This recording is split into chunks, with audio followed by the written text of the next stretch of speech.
Halo, selamat sore Tribuners. Assalamualaikum, tabik pun. Jadi Tribuners, sore ini sangat luar biasa. Ini sore yang sangat luar biasa nih. Yang pertama, ini kami Tribun Lampung sudah punya studio yang lumayan baru ini. Sehingga ke depan kalau nanti kita melakukan wawancara, podcast dan lain sebagainya bisa lebih enak lagi. Dan yang luar biasa lagi, tamu perdana kita yang berkenan untuk kita kupas ini adalah tokoh Lampung ini. Ini yang jarang keluar. Kalau dulu, wis jago ini. Ialah Bapak Muhammad Alzir Dianis Tabrani. Selamat sore, assalamualaikum Pak. Sore, salam. Jadi beliau kita wawancara khusus ini. Pertama terkait ya memang tanya kabar beliau, kemudian yang kedua karena terkait dengan beliau terkait dengan pelaksanaan Muktamar NU. Beliau ini adalah salah satu mutasyar Pak ya, untuk PWNU Lampung Pak ya. Nah, beliau tentu saja harus berbicara nih, baik tentang NU Lampung, NU Pusat maupun tentang Lampung keseluruhan ini. Mumpung beliau ini ada waktu sehingga kita kupas. Siap Pak, Pak Alzir ya? Siap, terima kasih Mas. Pak Alzir, selama ini nggak kelihatan, nggak tampil di media atau seperti apa kegiatan sekarang ini Pak? Kabar baiknya Pak? Banyak usaha mondar-mandir. Iya. Jakarta, Lampung, Jakarta, Lampung, ya namanya kita usaha. Apalagi sekarang dalam kondisi menghadapi COVID ini. Ya. Ya kan? Nah, PPKM dan lain-lain ya, kita harus super hati-hati. Iya. Jadi kita kan juga harus mengingat himbauan pemerintahnya harus kita jaga. Iya. Oh, luar biasa ini Pak Alzir ini. Kemudian Pak yang ingin kami tanyakan ini perlu dari seorang Alzir ini. Detik-detik menjelang Muktamar 34 NU ini, bagaimana Bapak melihat kiprah NU sekarang ini? Setidaknya 5 tahun terakhir semasa kepemimpinan Ketua Umum Said Agil Sirot. Menurut Pak Alzir gimana Pak?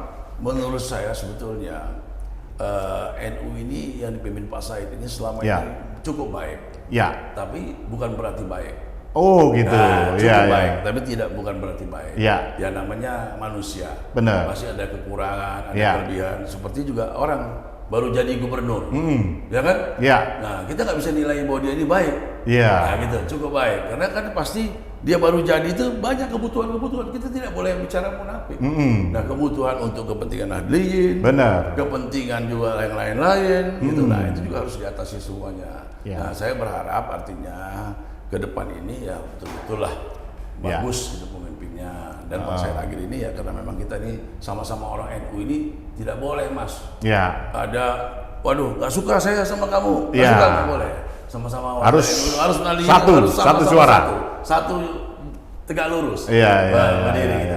Jadi kalau ada emang kotak-kotakan itu saya suka marah. Iya. Karena sebagai yang warga nahdliyin ya. Karena dari mulai datuk saya, bapak saya, buyut saya itu orang NU asli. Wih, luar biasa ya. Bayangkan aja. Jadi asli warga nahdliyin. Iya betul, keturunan. Keturunan ya. Jadi nggak bisa kita mulai dari NU. Betul. Ya, wih, luar biasa Pak Alzir ini. Dalam konteks pembangunan bangsa, Bapak melihat apakah peran NU saat ini cukup berhasil Pak Alzir? Ya, kalau saya lihat Mas, ini 50-50. Ya. Bisa iya, bisa juga tiada. Jadi 50%. Ya. Nah, memang peran NU ini saya lihat bagus pendekatannya kepada pemerintah. Tidak mau artinya melawan kebijakan pemerintah. Pak Said Agil Sirot ini ya artinya ngebembeng lah. Apa kebutuhan Pak Jokowi, apa kebutuhannya pemerintah itu dia ikuti. Jadi kita juga nahdliyin harus lihat ke atas juga, harus patuh juga kondisi ini gitu. Bahwa ini kepentingan pemerintah juga harus jaga karena pemerintah ini juga memikirkan kepentingan rakyat. Kepentingan rakyat. Gitu loh, Mas. Jadi baik gitu loh, Mas. Baik, menurut pandangan Pak Alzir selama ini NU sudah on the track lah. Memang dia saya dengar punya misi juga membangun Universitas NU Pak ya. Betul. Itu kan dibantu sama Pak Luhut bin Sarpanjaitan. Itu tanah di Sentul. Ada berapa puluh hektar untuk membangun itu. Dan zaman Pak Said Agil Sirot ini. Dan Pak Said Agil Sirot ini banyak juga berbuat untuk kepentingan pesantren, pondok, segala macam banyak beliau berbuat. Nah, cuman emang kita terus terang PBNU itu kurang ekspos Oh, kurang di expose Pak ya. Tidak seperti Muhammadiyah. Gitu. Muhammadiyah kan expose-nya bagus, macamnya bagus. Nah kita ini NU ini kurang. Kadang-kadang berpikirnya hanya nafsi-nafsi. Jadi perlu divisi media yang lebih kenceng ini Pak ya. Ambil dari Tribun ini. Terima kasih Pak. Paling tidak untuk Lampung Pak ya. PWNU harus pikirkan. Iya. Jadi Ketua PWNU Lampung Pak Mukri itu rektor saya. Kebetulan saya S3 di UIN. Oke, baik Pak. Jadi Pak, salah satu yang khas dari NU adalah ukhuwah. Ya kan, dan silaturahminya. Selain di internal NU sendiri, Bapak melihat apakah NU sudah berupaya menularkan ciri khas ukhuwah dan silaturahmi itu kepada bangsa ini, Pak? Jadi bagaimana pengaruh NU khususnya di bidang silaturahmi atau dia memberi contoh, memberi teladan, sehingga kan saya dengarkan Pak, anggota Nahdlatul Ulama ini kan Nahdliyin ini kan 110 juta, bener nggak? Kalau nggak salah, pernah ada ngobrol dengan Cak Amir, Ketua PWNU Sumsel itu, sekitar 110 juta. Nah, ini kan sangat cocok untuk menjadi suri toladan. Gimana menurut Pak? Saya mohon maaf ya Mas ya. Sebetulnya semenjak Pak Mukri atau sebelumnya Pak Mukri, NU ini agak lemah. Mohon maaf. Boleh dia profesor kayak Pak Mukri, boleh siapa dia kiai gitu NU ini. Itu kurang silaturahmi kepada Nahdliyin. Pendekatan kepada Nahdliyin itu kurang. Sampai hari ini semenjak Pak Mukri itu dilantik jadi ketua NU, saya lihat silaturahminya kurang. Kenapa Pak Mukri ini aja cuma berpikir untuk inner circle aja, lingkungan dia aja. Tapi pendekatan kepada tokoh-tokoh, kepada masyarakat NU, terus terang ngewongke orang lah kalau bahasa Jawanya itu kurang. Kalau secara nasional Pak? Kalau secara nasional itu ya sudah baik loh. Pak Said Agil bangun pondok pesantren, dia buat seperti kayak minuman untuk kepentingan Nahdliyin itu disumbangkan, untuk lain-lain menggunakan, sampai beliau kan mempunyai pemikiran karena beliau di komisaris PT KAI buat air minum untuk orang-orang yang naik kereta api dan biayanya untuk orang NU. Itu kan pemikiran bagus. Nah, betul, tidak NU tidak hanya minta duit saja, bisa roh saja. Tapi nah inilah gitu loh, konsepnya nyata. Kamu orang kerja di pabrik ini, kamu orang usaha di sini, ini untuk kepentingan kehidupan Nahdliyin. Gitu loh. Saya berharap di Lampung ini juga mungkin itu berpikirnya visioner. Nah, jangan ada benturan. Nah, pikirkan konsepnya, bagaimana membangun kantor NU, bagaimana membangun asrama NU, bagaimana meningkatkan pendidikan warga-warga NU ini. Nah, bantulah gitu loh, jangan hanya berpikir kepada person pribadi. Baik. Kira-kira Mas.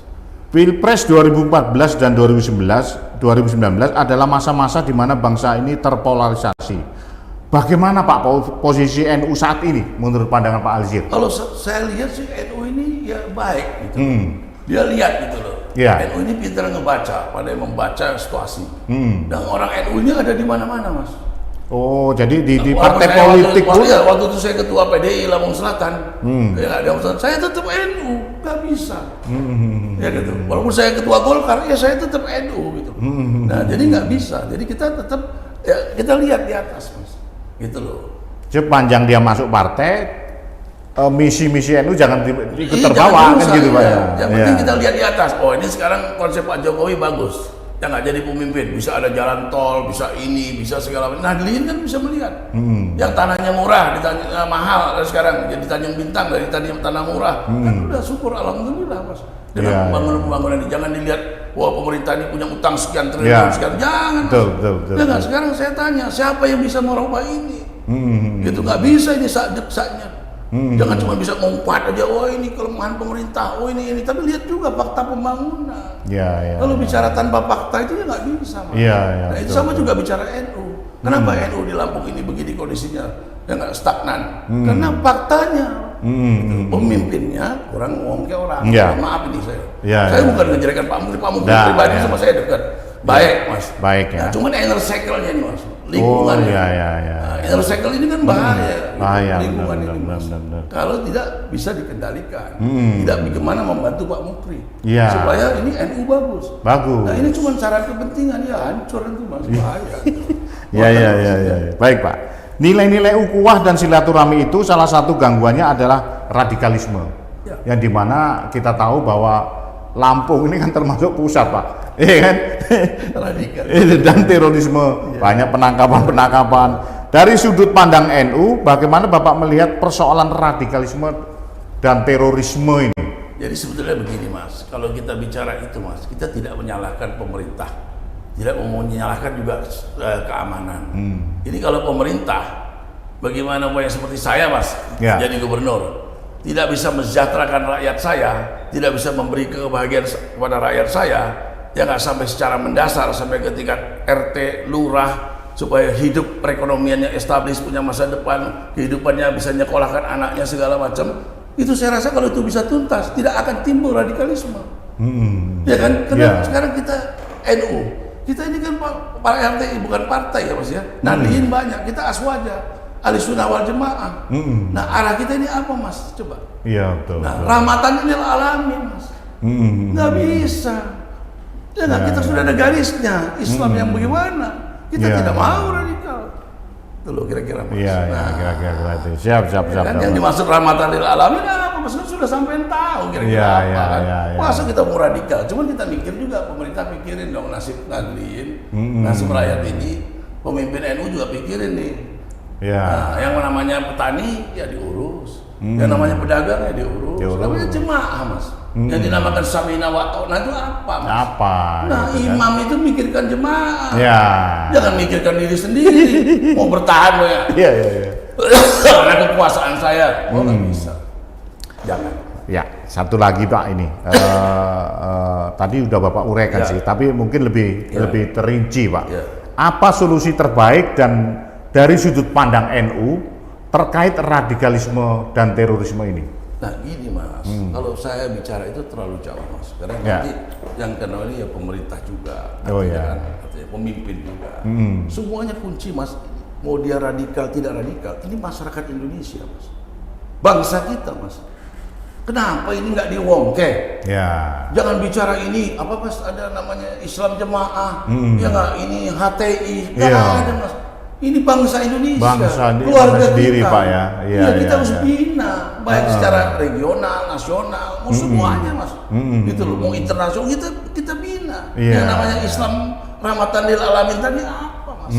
Gitu loh, ini harus dibina. Kenapa kita nggak bisa bina ini? Gitu loh. Pendekatan Mas, sama aja.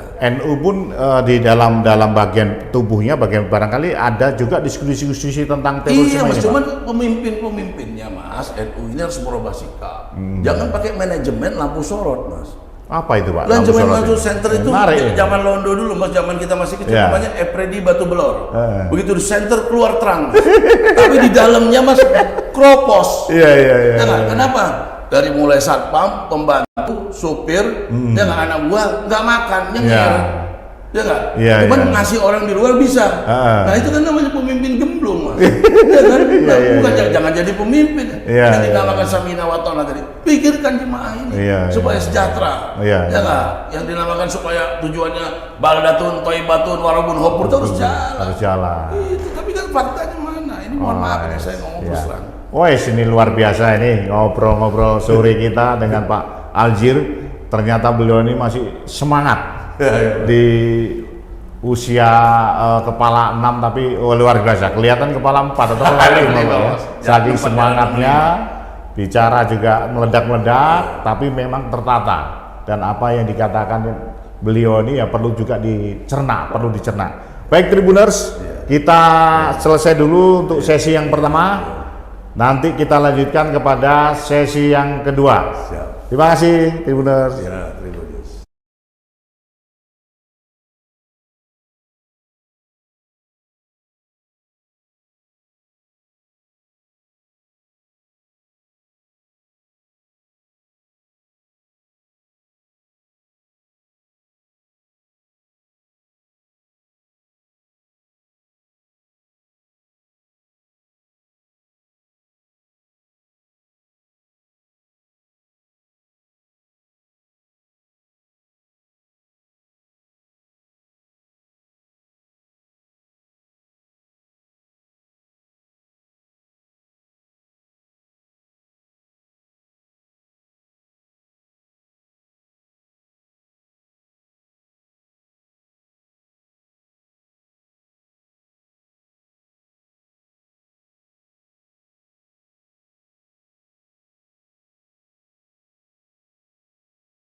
Baik Pak Alzir, kita terusin lagi nih. Ini luar biasa nih Pak Alzir ya. Siap, makasih Mas. Sebagai ormas Islam terbesar di Indonesia, yang tadi sudah saya sebut 110 juta ini Nahdliyin ini.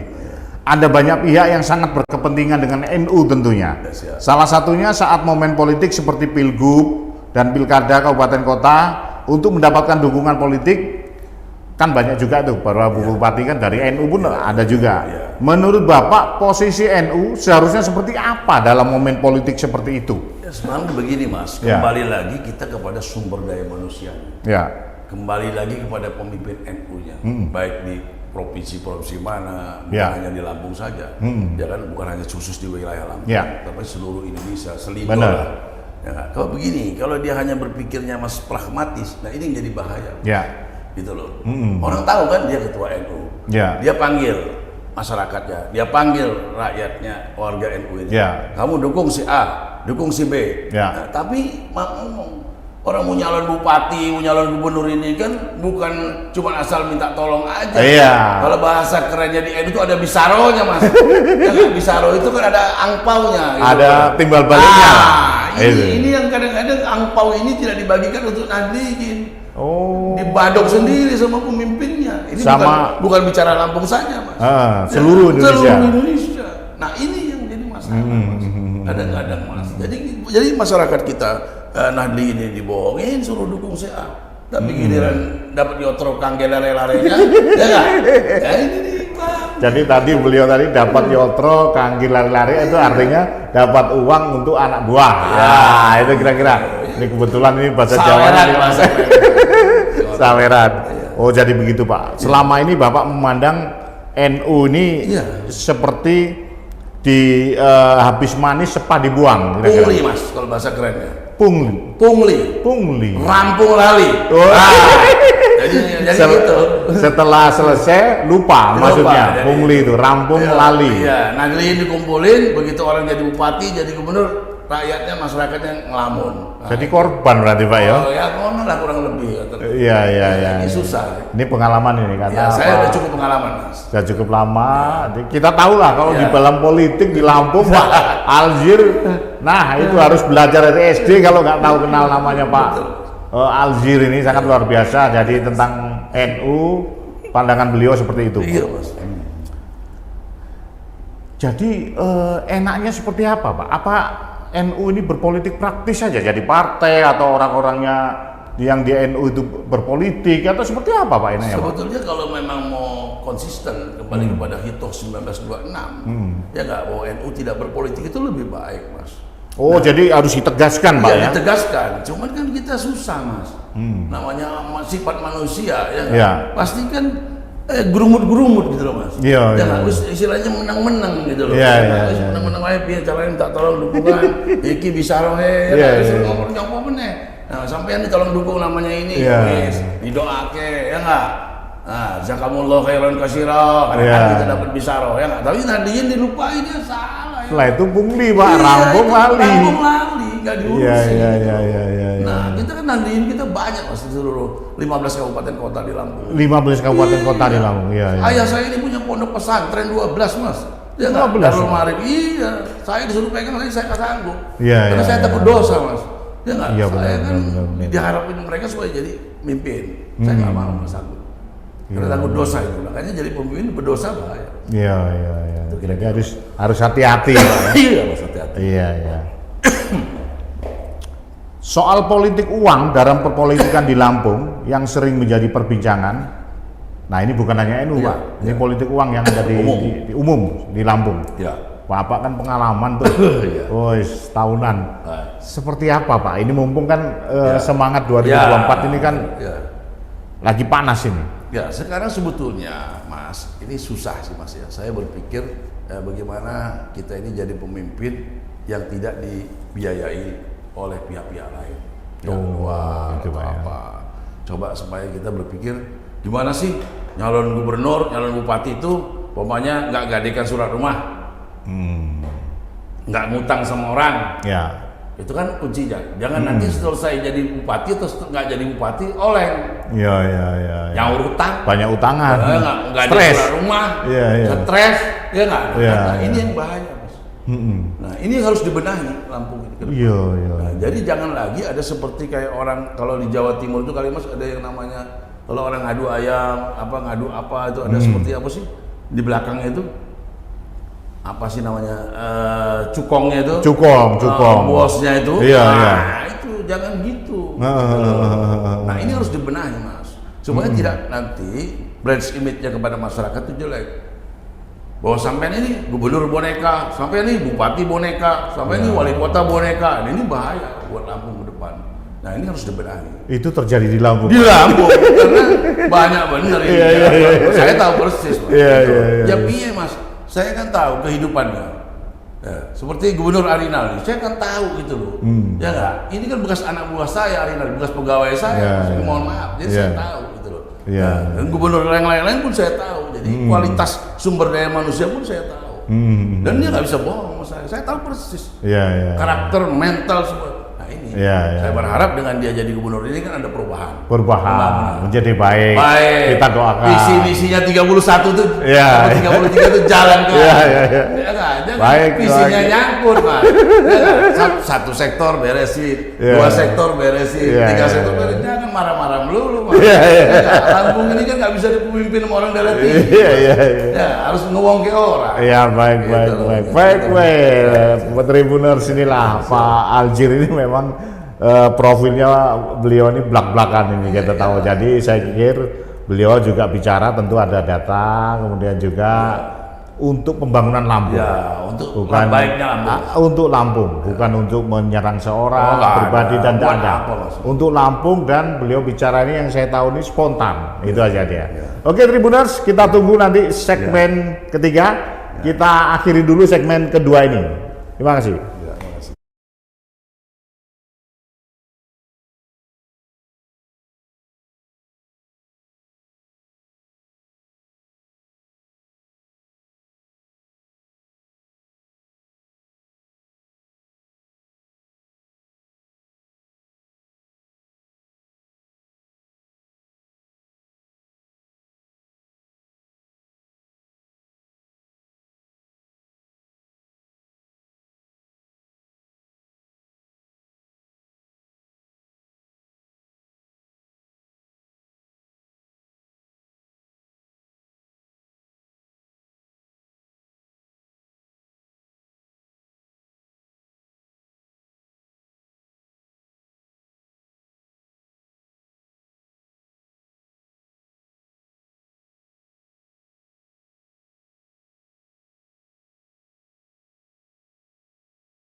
Ya, semakin menarik ini, semakin sore semakin menarik, Pak ya. Siap. Ditemani dengan kopi yang luar biasa ini. Ternyata Pak Aljir memang terus terang aja saya kan baru 2 tahun di sini sehingga nggak tahu banyak tentang sosok Pak Aljir, tapi sudah ketika bicara sama beliau ini rupanya Lampung ini ada di Pak Aljir sebenarnya. Sehingga karena tahu sejarahnya dari awal sampai sekarang ini. Ini aset ini Pak Aljir ya. Siap. Baik, kita terusin di segmen terakhir atau segmen yang ketiga. Ini mudah-mudahan lebih menarik lagi karena kita kupas lagi nih.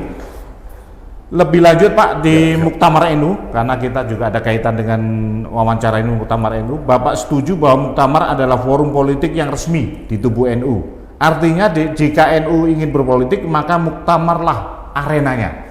Jadi Pak, apa tenaga-tenaga atau passion orang-orang yang berpolitik itu kerahkan aja di Muktamar ini atau gimana menurut Bapak? Saya berharap coba NU itu berpikir yang sehat. Kembali lagi kepada sumber daya manusianya Mas. Zaman dulu ayah saya ketua NU Mas Maaf ngomong, kalau mau ada sedekahan, ada mau apa, karena ibu saya ini ketua Patayat, Muslimat NU, waktu itu di Lampung ini, saya tahu Mas. Jadi ada yang nyumbang beras, ada yang nyumbang ayam, ada yang nyumbang tenaga, kalau nggak ada duit, ya kan gitu loh. Nah, jadi itulah kira-kira. Jadi gotong royong ini, urun rembuk ini harus ada, Mas. Kembali lagi ke situ. Tapi NU sekarang ini kan karena dianggap sudah NU modern, ya nggak, pemimpin-pemimpinnya udah modern, ya akhirnya itu tidak begitu, jadi tidak menjaga ukhuwah.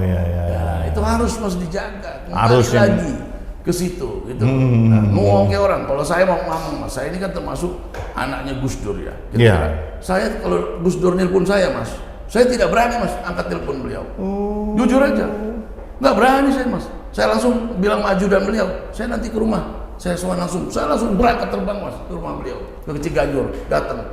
Ya Gus, saya ngadep, itu etika Mas, orang NU. Kalau sekarang enggak Mas, orang NU itu nelpon saya, Pak Alzir gimana gini, waduh.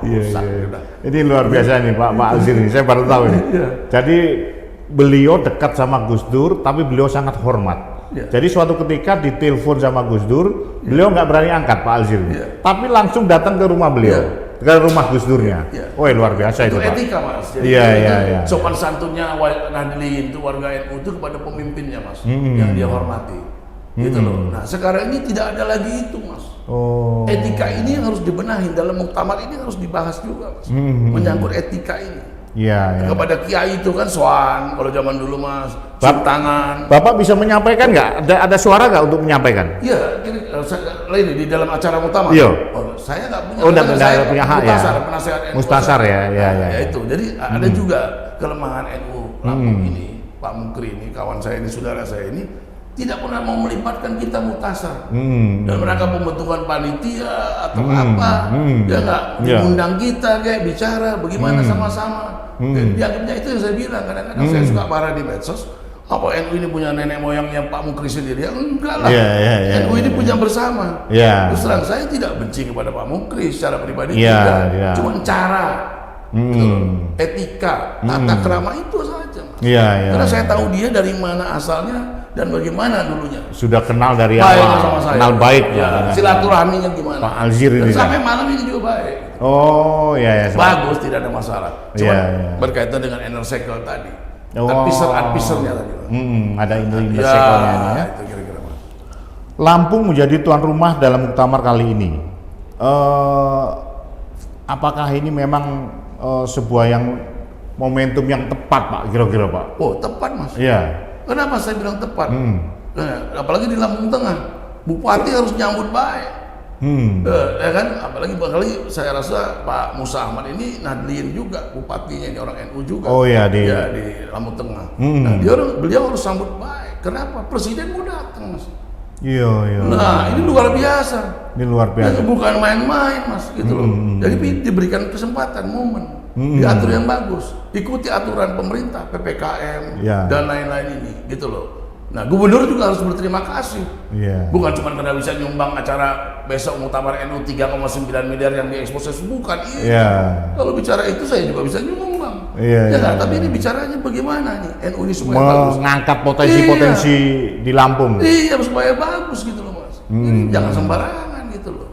Nah, NU ini supaya bagus. Nah, saya senang, saya bangga betul dengan dia adakannya di Lampung Tengah pembukaannya. Bupati naik derajatnya secara nasional, terekspos, gubernur juga baik, terekspos, Mukri juga sebagai tuan rumah terekspos. Nah, ini perlu dibenahi. Benar. Nah, jadi seperti Mas Nahdliyin banyak. Pokoknya yang masuk cuma 600 orang. Ya kan? Tapi kan biasa Mas, bonek-boneknya kan banyak. Sekarang saya dengar dari provinsi lain aja ada yang bawa 300 orang. Ada yang bawa sekian orang. Nah, saya minta juga kepada gubernur, bupati, dibuat ada tim pariwisata Mas. Jadi jangan semuanya datang ke acara itu. Biarkan ke wilayah pariwisata kita, ke tempat tapis, tempat apa, supaya belanja. Ini berkaitan dengan perekonomian, ya kan? Nah, nanti ini diarahkan ke sana. Saya dengar Pak, hotel-hotel di booking semua. Itu karena bookingan ada bookingan beneran, ada bookingan politik. Nah, Pak, gimana ini Pak? NU kok ngalah-ngalahin politik pilkada ini Pak?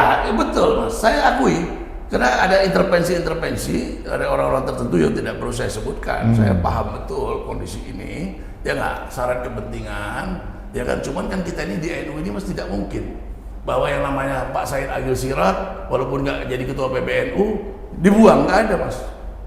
Pasti tetap dipakai. Tetap dipakai kalau seandainya satu rumpun. Salah. Ini ada 2 kandidat Pak ya? Ya, jadi Yahya ini kan begitu. Saya tahu ini juru bicaranya Gus Dur. Ya kan? Nah, jadi jangan dia juga Yahya nanti bergaulnya kepada elit-elit, mas. Hanya elit saja yang dipikirkan. Ya. Ya kan? Hanya saya sepakat dia bantu kepentingan pemerintah, Pak Jokowi ini, bantu langkah-langkah Pak Presiden Jokowi. Saya setuju, saya sangat-sangat setuju. Ya. Tapi pikirkan juga nih. Nahdliyin di ke bawah ini pikirkan yang dinamakan Samina wa Ta'na tadi pikirin. Samina wa Ta'na. Iya pikirin. Jangan pungli Pak ya? Iya, jangan rampung lali. Biar muktamar sibuk. Iya. Ya nggak, harur-harur. Ya nggak, persiapan yang ini karena mencari suara. Kondisikan, dikandangin di kamar hotel ini, di booking dari yang lalu.